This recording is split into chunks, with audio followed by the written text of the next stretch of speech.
कथा का महत्व हमको यहां बताया जा रहा है।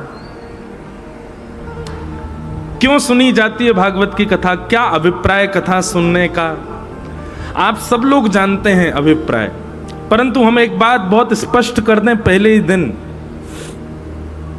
श्रीमद् भागवत की कथा सुनने के पीछे यदि आपने सांसारिक विषयों को रखा है, कथा सुनने के पीछे आप सबके मन में ये भावना है कि कथा सुनने से हमको ये प्राप्त होगा, कथा सुनने से घर में शांति हो जाएगी, कथा सुनने से हमारे रुके हुए काम चालू हो जाएंगे, कथा सुनने से हमारे आदि आदि जो भी सांसारिक भाव हैं, इन सब की पूर्णता यदि आप अपने मन में रख के बैठे हो तो आपके वो कार्य निश्चित ही पूर्ण होंगे। परंतु ये उद्देश्य नहीं है भागवत जी का। जैसे जल का मूल काम क्या है? आपकी प्यास बुझाना, आपको शीतलता देना, पर उस जल से और भी कुछ किया जाता है। क्या? स्नान करके तन का मैल भी मिटाया जाता है, उस जल से दूषित स्थान को स्वच्छ किया जाता है, उस जल से कहीं अग्नि प्रज्वलित हो गई हो तो बुझाया जाता है, उस जल से कई कई क्रियाएं की जाती हैं, पर मूल काम क्या है उस जल का? आपकी प्यास को बुझाना, आपको शीतलता प्रदान करना। ऐसे ही श्रीमद् भागवत से आपके रुके हुए काम बन जाएंगे, आपके घर के जो कलेश हैं शांत हो जाएंगे, आपको मुक्ति मिल जाएगी, आपके जीवन में बहुत कुछ जो जो आप सोच के बैठे हो सब होगा। पितृ मुक्त हो जाएंगे, पितृ शांति हो जाएगी, पितृ दोष नाश हो जाएगा, आदि आदि जो भी आप पर ये मूल उद्देश्य नहीं है भागवत जी का। भागवत जी का मूल उद्देश्य क्या है? कृष्ण प्राप्ति करम शश्वत साधनम तद्वदाधुना। यहां पर सौनकादि ऋषियों ने प्रश्न किया कि भगवत प्राप्ति का सर्वश्रेष्ठ साधन क्या है? तब सूत जी महाराज कहते हैं कि कृष्ण प्राप्ति का इस कलिकाल में सर्वश्रेष्ठ साधन यदि कोई है तो श्रीमद् भागवती वार्ता, भागवत की कथा। समझ में आई बात? मूल उद्देश्य केवल और केवल राधा माधव की प्राप्ति है।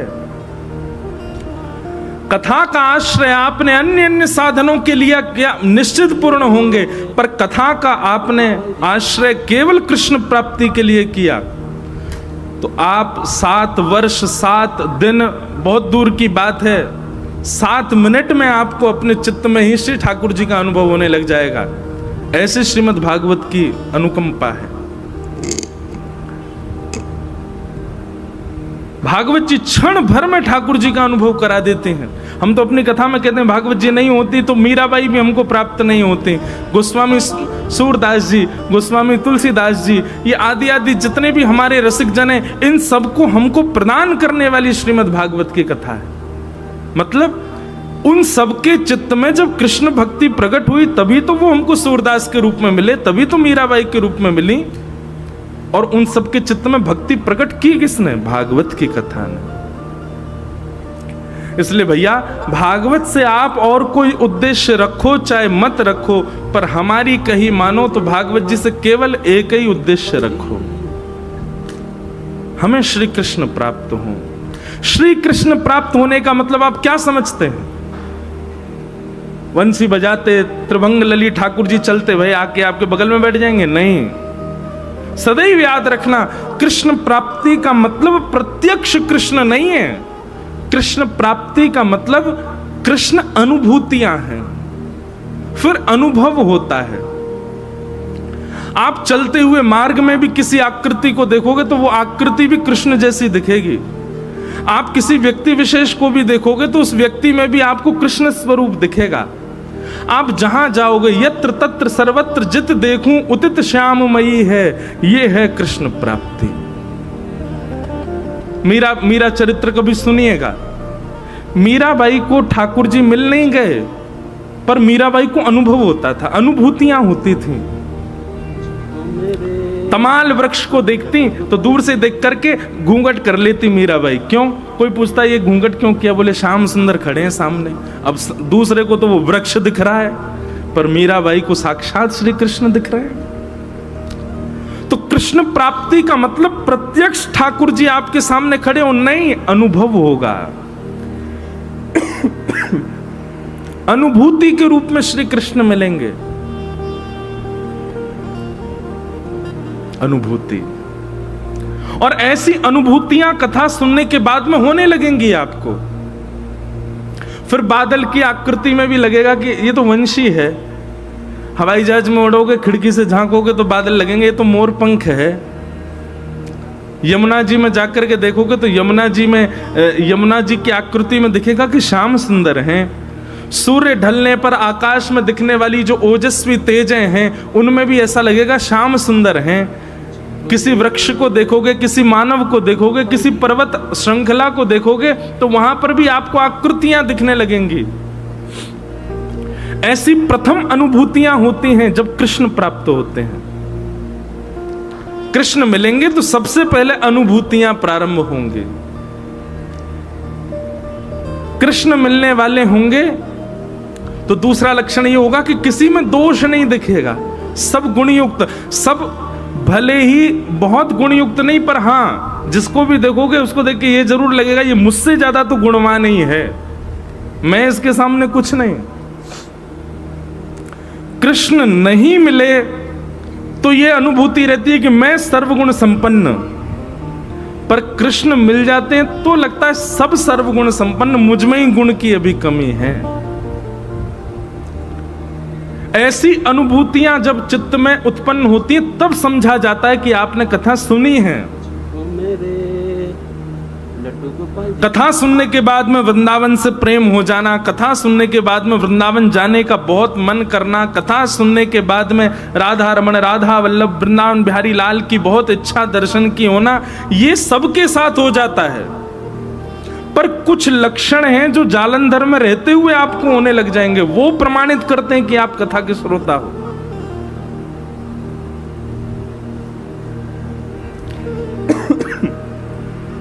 तो भागवत जी का महात्म्य क्या है? कृष्ण प्राप्ति, हमको कृष्ण मिले, हमको कृष्ण की प्राप्ति हो, यह भागवत जी का मूल उद्देश्य है।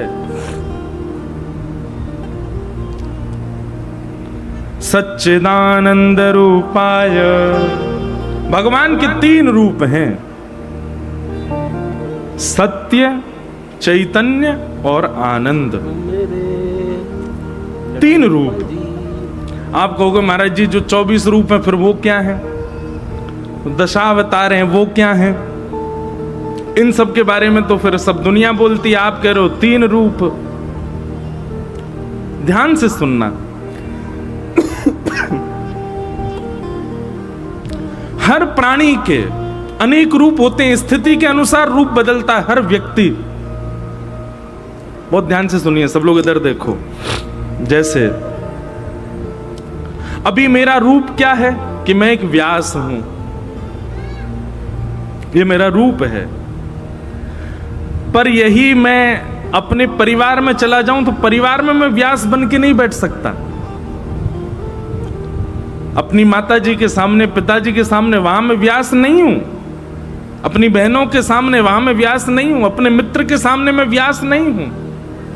और क्षमा कीजिएगा, यदि कोई व्यक्ति बहुत ऊंची पोस्ट पर पहुंच जाए और उसका मित्र आवे, जैसे मान लीजिए कि वो डीएम बन गया, अब वो हमारा लंगोटिया यार है, संग पढ़ा है, बिल्कुल हमारा घनिष्ठ मित्र, हम उसके दफ्तर पहुंच जाएं और वहां पहुंच करके भी महाराज वो हमसे ये उम्मीद रखता है कि हम उसको सल्यूट ही करें, हम उसके सामने खड़े रहें। सखा का ये स्वरूप नहीं होता। सखा तो कह देगा अच्छा हमारे सामने पढ़ा लिखा, अब हमको ही आंख दिखा रहा है। हर व्यक्ति के रूप अलग अलग होते हैं, प्रोफेशनल अलग होता है, कैजुअल अलग होता है, स्थिति के अनुसार हर व्यक्ति रूप बदलता है। भगवान के 3 ही रूप हैं, या तो वो सत्य हैं, या फिर वो चैतन्य हैं, और या फिर वो आनंद है। वो परब्रह्म हैं तो भी इन 3 रूपों में हैं, और वो नंद नंदन कृष्ण हैं तो भी इन 3 रूपों में हैं। वो ब्रज में हैं तो भी इन 3 रूपों में हैं, वो द्वारिका में हैं तो भी इन 3 रूपों में हैं। सत्य, चैतन्य और आनंद, ये भगवान के 3 रूप हैं। सच्चिदानंद रूपाय। भगवान के 3 रूप। हमारे गुरुदेव एक बात कहते हैं इस विषय में, सत्य, चैतन्य और आनंद। सत्य कौन है? तो सदा याद रखना, ओम, तत् और सत, ये 3 शब्द जब प्रयोग होते हैं तो समझ जाओ भगवान के लिए संकेत किए जाते हैं। इंडिकेशन किसकी तरफ है? भगवान के लिए। सबसे पहला ओम, दूसरा तत् और तीसरा सत। कहीं भी अगर ये 3 शब्द आपको संस्कृत में देखने को मिले तो समझ जाना ये इंडिकेशन भगवान की ओर है। ओम तत् सत।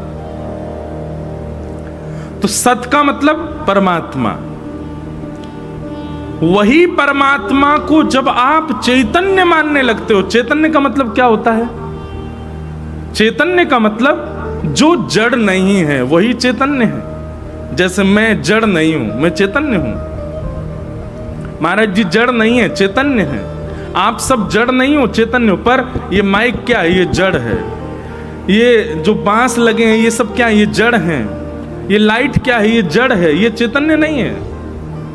हम सब चेतन, जिनमें प्राण विद्यमान वो सब चैतन्य होते हैं। ऐसे ही ठाकुर जी के प्रति जड़ भाव ना रख करके चैतन्य बुद्धि जब रखोगे, सत परमात्मा की तरफ जब चैतन्य बुद्धि होगी, तभी तीसरा सुख मिलेगा। क्या? आनंद। सेवा में आपको सुख मिलता है, सेवा में आपको आनंद नहीं मिलता। क्यों? क्योंकि आपने सत परमात्मा को चैतन्य नहीं माना। आपके चित्त में कहीं ना कहीं अब भी ये भावना आ जाती है कि वो जड़ ही हैं।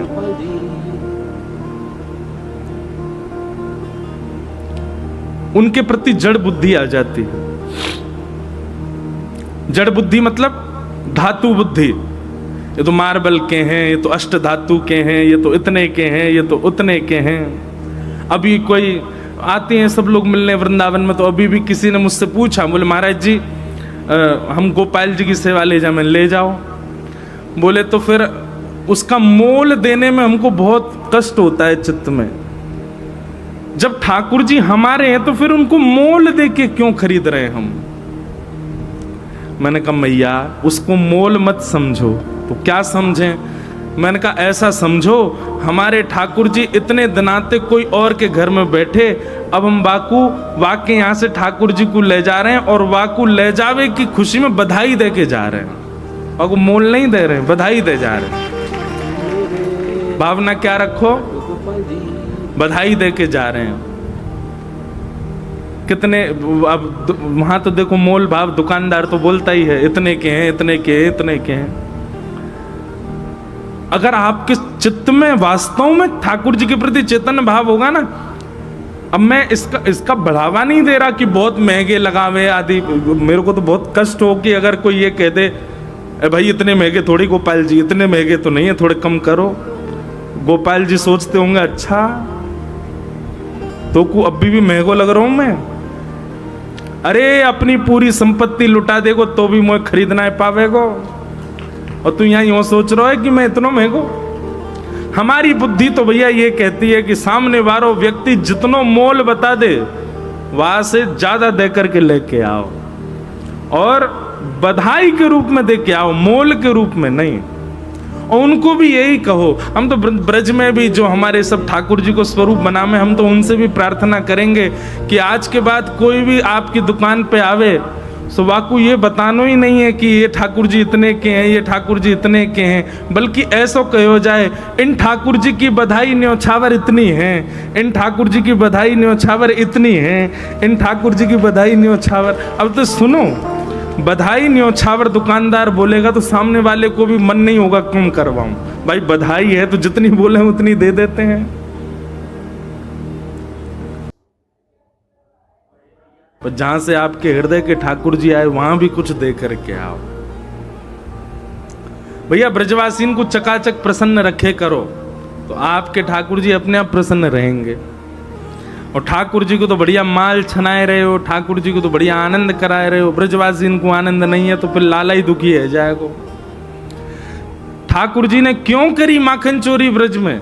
स्वयं को माखन की आवश्यकता नहीं। 9 लाख गैया है नंद बाबा के यहाँ। ठाकुर जी तो दूध में नहाते हैं, मक्खन को लेप लगा में महाराज। ठाकुर जी के यहाँ घी के कुआं हैं। ठाकुर जी को आवश्यकता नहीं माखन चोरी की। केवल ब्रजवासीन को पवावे के लिए, ब्रजवासीन को आनंद करावे के लिए ठाकुर जी चोरी कर रहे हैं। उन ब्रजवासीन के लिए ठाकुर जी चोर बन गए। और स्वयं तो ठाकुर जी नेके ही पामे चोरी करके। कहा करें, बोले मरकान भोक्षण विभजति सचेन नात्रि भांडम भिनत्ति। बंदरों को, ब्रजवासियों को, सबको खवाते हैं पेट भर भर के। ठाकुर जी को स्वभाव है। तो भैया भगवान सत्य हैं, और उन्हीं सत्य को जब तक आप चैतन्य नहीं मानोगे तब तक उनकी सेवा में आपको आनंद नहीं मिल सकता। वे चैतन्य हैं। जिस प्रकार हम आप सब लोगों को गर्मी, सर्दी आदि आदि के भाव लगते हैं, ऐसे ठाकुर जी को भी लगते हैं। हमने एक बार एक बात कही थी कहीं कथा में कि भाई हम अपने ठाकुर जी को जब विदेश ले जाते हैं तो हम क्या करते हैं कि उनकी झांपी जी में, जिसमें ठाकुर जी विराजते हैं, उसको झांपी बोलते हैं, झांपी जी में हम कुछ रुपया रख देते हैं। मन में विचार करते हैं ठाकुर जी अब 16 घंटा का फ्लाइट है, रास्ता में आपका भोग तो लग नहीं पाएगा, हम आपके पास में कछु लक्ष्मी धर दे रहे हैं, और आकाश में कोई गोपी बढ़िया सी लगे तो बात माखन लेके पाए लियो। वैसे ठाकुर जी खरीद के पावे बारे में ते नहीं है, ठाकुर जी तो छीन के पावे। लेकिन फिर भी हम अपने ठाकुर जी को कछु पैसा दे देंगे, लाल जी रास्ता में आपको कहीं भूख लगे तो आप कछु पैसा दे करके और ये रख दिए आपके पास में। अच्छा एक और बात, जब विदेश जाते हैं ना तो कुछ तो भारतीय पैसा भी रखते हैं, कुछ डॉलर भी रखते हैं। कहीं ठाकुर जी के सामने कोई अमेरिकन गोपी आ गई तो वहां से भी तो खरीदना पड़ेगा, वहां तो नोट चलेगा नहीं। अब भाई आकाश में चल रहे हैं, रास्ता में कौन गोपी आवे। तो फिर किसी व्यक्ति ने किसी से कहा, बोले ये सब ऐसी बातें हैं व्यास जी अपने मन से बना रहे हैं, वो लक्ष्मीपति हैं, उनको धन की क्या आवश्यकता। ठाकुर जी को धन की आवश्यकता नहीं है, भाव की आवश्यकता है। अगर इस बात को आप कहें कि वो तो लक्ष्मीपति हैं, उनको धन की क्या आवश्यकता, तो फिर वो तो अन्नपति भी हैं, जगन्नाथ हैं, जग के अन्न के नाथ हैं। काय को दौड़ करके जाते हैं कर्माबाई के यहाँ उसके बिना नबी दुबी खिचड़ी पाने के लिए। वो तो अन्न के भी स्वामी है। कोई भूख थोड़ी लग रही है ठाकुर जी को कि अगर कर्माबाई की खिचड़ी नहीं खाएंगे तो ठाकुर जी की भूखे मर जाएंगे, ऐसा तो कोई बात नहीं है। ठाकुर जी फिर भी दौड़ करके जाते हैं कर्मा के यहाँ खिचड़ी पाने। सबरी के झूठे बेर क्यों पा रहे हैं? ठाकुर जी को कोई फलों की कमी तो है नहीं। सब भाव की बात है। आपके चित्त में यदि भाव है तो आप भावना यही रखो कि वो चैतन्य हैं, वो जड़ नहीं है। सच्चिदानंद रूपाय। तो भगवान के 3 रूप हैं, पहला सत्य, दूसरा चैतन्य और तीसरा आनंद। तो सत्य परमात्मा को जब तक चैतन्य नहीं मानोगे तब तक आनंद की प्राप्ति नहीं होगी। नहीं तो आप सेवा कितनी भी करते रहो, आपका मन प्रसन्न रहेगा ही नहीं। जिस दिन आपने चैतन्य मान लिया उसी दिन से आपको आनंद की प्राप्ति होने लग जाएगी।